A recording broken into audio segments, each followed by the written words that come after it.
What is up? What is going on, everybody? I am back with the Mariners post-game recap, and this one is not going to be fun. It's always a little fun when we get to chat. I'm recording on a new tablet, so hopefully it all comes out okay. If it's looks really big right now, so if it's too much, we'll readjust. But just trying this out for some better picture quality. Shameless plug before I get started. Hit that sub button, hit the like button. If you're lurking, just watching, hit that sub button. Helps me out on my road to get monetized. Still about 55% of my views are from people that are not subscribed. So if you can go ahead and hit that sub button, it helps me out tremendously. I feel like my eyes are not on the camera properly. That's the worst loss of the season. And I'm not debating it. I don't want to hear any different. That is the worst loss of the season. I don't have any positives to talk about. That is a loss that makes me kind of done with the season. Not done doing the videos. That's still coming. Nothing's changing there. But that loss makes me, it's not a very good baseball team. It's just not. That was one of the most pathetic losses of the season. It was a game they had multiple chances to win, couldn't do it. They could have easily lost by more. They could have easily won. I don't know. Nobody was good. The only two guys I'll maybe give a little reprieve to were JP and Teoscar. They were okay. Nobody else gets a pass. That is to me, that's the worst loss of the year. Like I said, that's worse than the Chicago loss. That game was in April. Chris Flexen started. You're still finding your way a bit in April. Yes, I know they blew a big lead, but that does happen. That does happen. I can throw that one away. The Cleveland game, again, they were going for a sweep. The bullpen was a little thin because Munoz was out and you didn't have Seawald. That happens. Those games happen. That just would have been really nice to get the sweep. This game should not have happened. They should have won this, and it's an awful loss. There is no other way around it. Let's get into it because this is going to be a long video because, my gosh, is there blame to go around today. The offense was a joke. Honestly, the pitching was kind of a joke. They were very fortunate until they gave up 4 runs. I don't know if I just start with the beginning or what drove me the most nuts here about this game. First of all, the Mariners lose 4-3 in 11 innings. Before I go any further, back below 500. It continues to be a step forward and a step back for this team. They just can't seem to get over 500 and get consistent. Not only do they, like I said, they lose 4-3, they blow it in the 9th inning. They go into the 9th up 3-2, give up a run. Get through the 10th inning out giving up a run. Can't score in the 10th. Give up a run they shouldn't have given up in the 11th. And don't do anything in the bottom half of the 11th. So like I said, just a pathetic loss all around. And now you go into tomorrow, you probably don't have Matt Brash. You probably don't have Andres Munoz. You probably don't have Paul Sewald.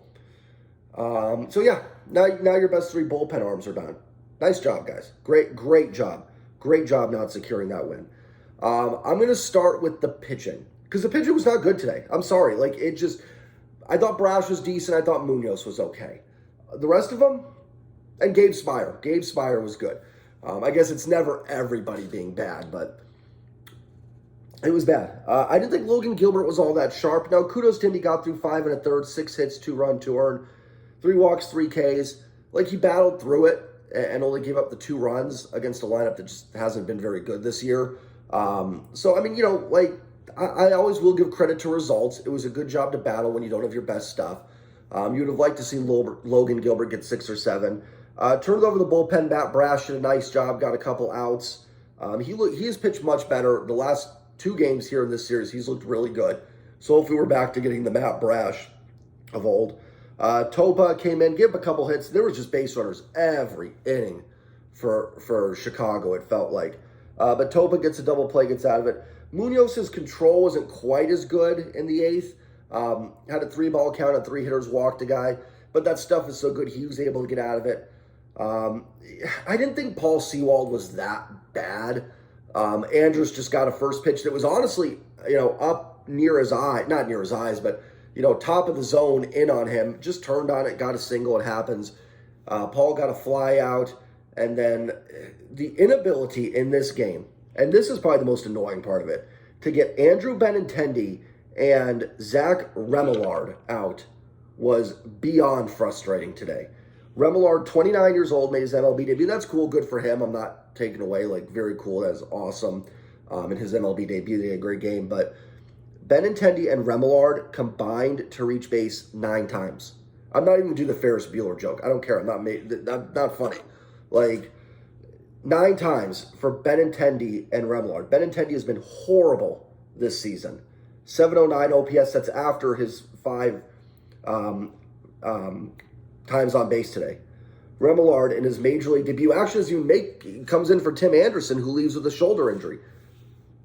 9 times those guys reach base. Remillard has a base hit that ties it. Of course, they keep Luis Robert off the base paths. He did have an RBI single, but they hold him in check, and they get Robert and Jimenez to end the inning, but they can't get out Benintendi and Zach Remillard.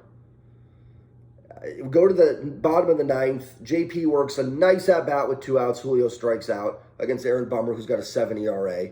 Bummer's been really tough on righties more than he has lefties this year. Go to the top 10th. Real nice job by Gabe Spire. Gets a strikeout.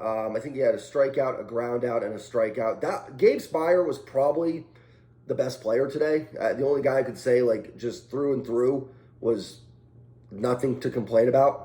I'm sorry again. I say this all the time. This recap's just all over the place. I'm frustrated. This game really bothered me. Then we go to the bottom of the 10th. And you're set up really well because you have Julio as the ghost runner. Or not the ghost runner, but I guess you call it the ghost runner. And you've got Ty, Teo, and Kelenic due up. So you're actually in pretty good shape here. You've got a fast runner at second. So pretty much anything is going to advance him, score him, whatever it may be. Ty strikes out, so it doesn't move the runner over. They walk Teo, so can't get mad at Teo. He was put on. Scott pinch hits Cal Raleigh for Jared Kelenic. Now, I'm not as up in arms as some people are about that.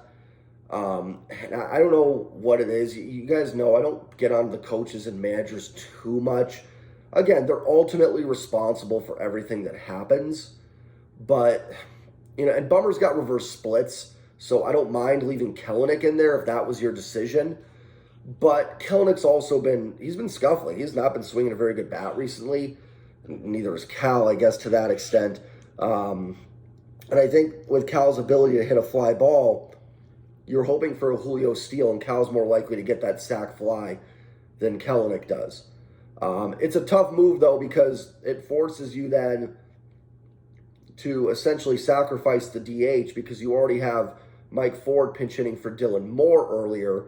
So you already have Pollock in the outfield. So taking Kelenic out now means that you sacrifice the DH. And in the, so that's frustrating. In the bottom half of the 11th, I know some people are complaining like, oh, you could have had Cal pinch hit in the 11th. I'm not going to get on Scott for that because you should not manage for innings you aren't playing yet. So I don't think Scott should have saved Cal for the 11th for, necessarily Murphy or Caballero or whoever you want him to pinch hit for.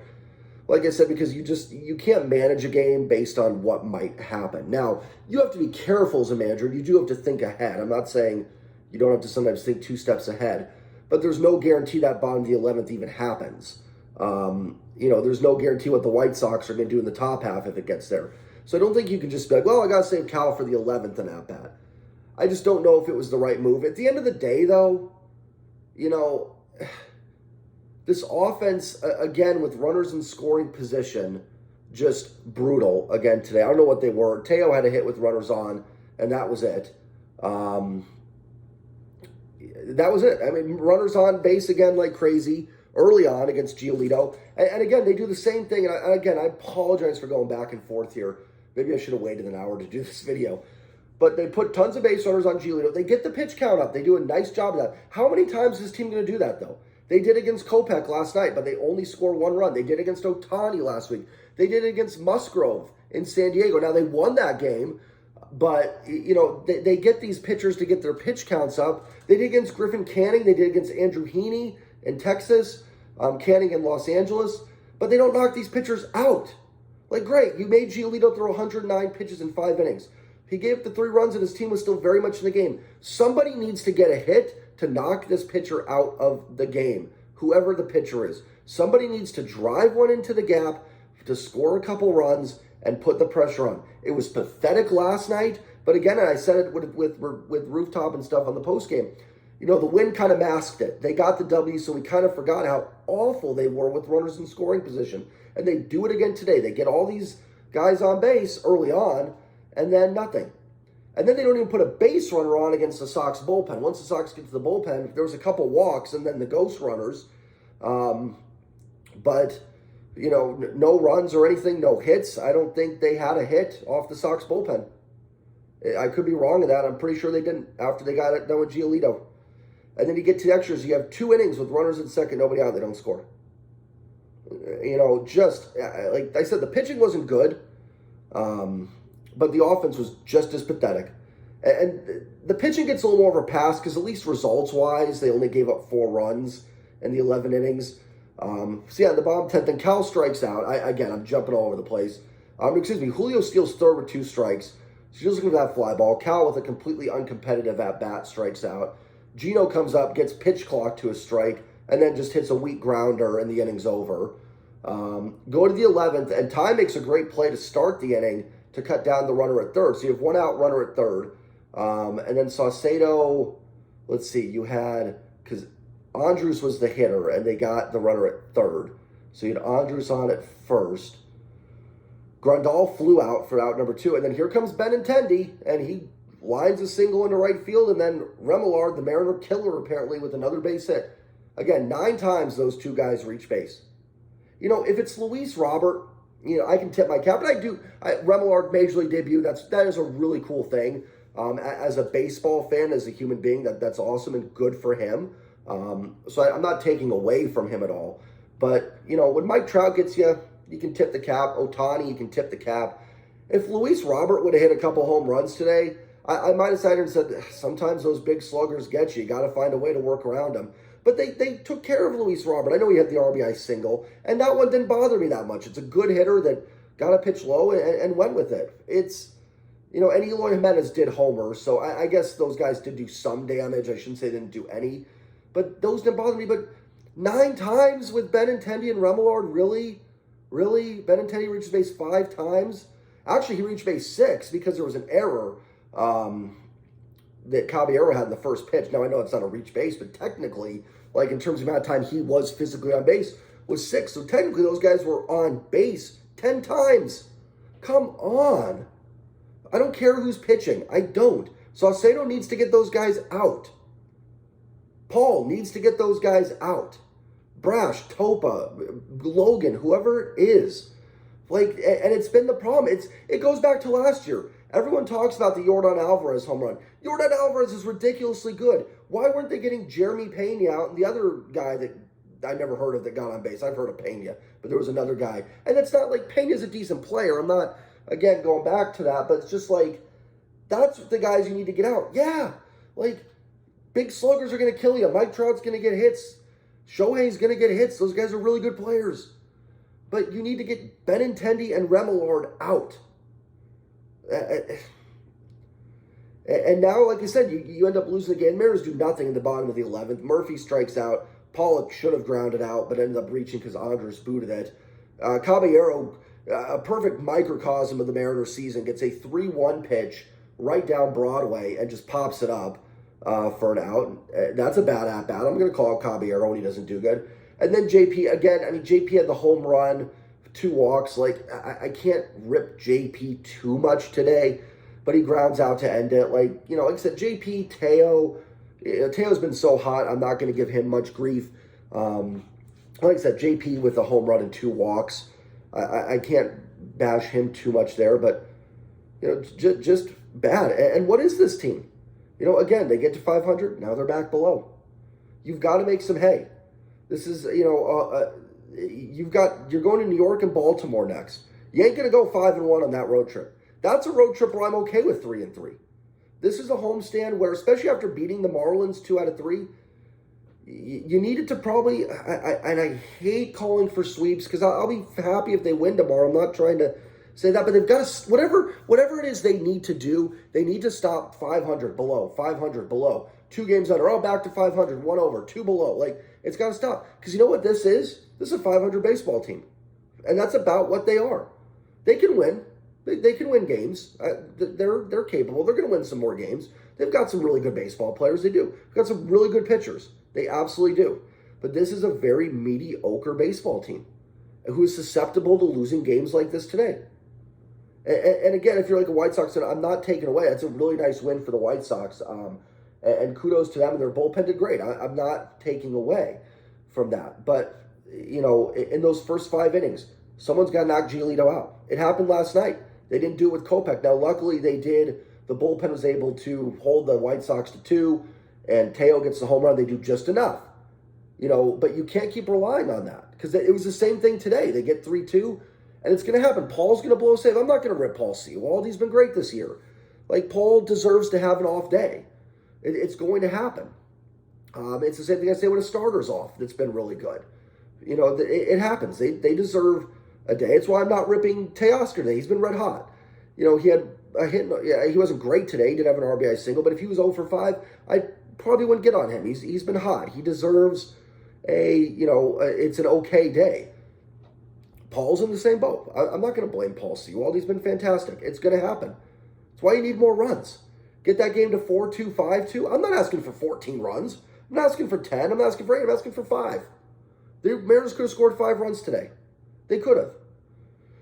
Even in the first inning, they got lucky. I mean, they had runners at the corners. Kelenic strikes out. Now they get a wild pitch and they score the second run. But even there, they couldn't get the hit with runners on. So it's all across. They're just it's a very mediocre baseball team right now. And on top of it, they're not winning the close games. And they're now 8-14 in one-run games. And I've talked about some of the bad luck, but the time is done for that. I was forgiving it in April and even into May because it was. There were some things where it's it happens. If this game was on April 9th, I'd throw it away. It just couldn't get the hits with the guys on. It does happen. It's June. What day is it? Let's find out. What day is today? June 17th? June 17th. Time's running out. This was game 69. We're at the halfway point in about a week and a half here. We're 12 games from the halfway point. In April, I can sit there and say there's 125 of these left. Well, maybe not in April, but in April, there's 145 of these left. In May, there's 110. There's 97. There's 92, or excuse me, 102, 97. Well, now there's 93. That's a lot of games. There's a lot of games left, but how long have I been saying that? How long have I been saying there's this many games left? And eventually it's going to run out. It is. And this team's playing very mediocre baseball. I don't think this team sucks. I just think they're kind of mediocre. They look very 500 to me. And we have a decent sample size now. It's 69 games. Now, and I know people come out, they're ahead of their pace last year, and good. That is good that they are. And they don't need a 14-game winning streak to get back in it. They need a 6-2 run, or a nice 5-1 homestand would have helped, but that's not going to happen. They do need something like that. They don't need to win 14, but you also and last year was still frustrating. Just because they're ahead of the pace doesn't mean it's still not frustrating. And also, I know I harp on this a lot, there was a lot less teams, in contention last year. At least it seemed, even especially in the division, they didn't have to leapfrog anybody. Or they were behind Houston and the Angels, but half a game or something like that. And I think they were ahead of the Angels, a half game behind Texas at this point. Last year, I think we all knew Texas last year was going to fall off a little bit. This year, they're behind Texas by a lot. They're behind Houston, who is banged up right now and struggling, but they're going to get Alvarez back next month.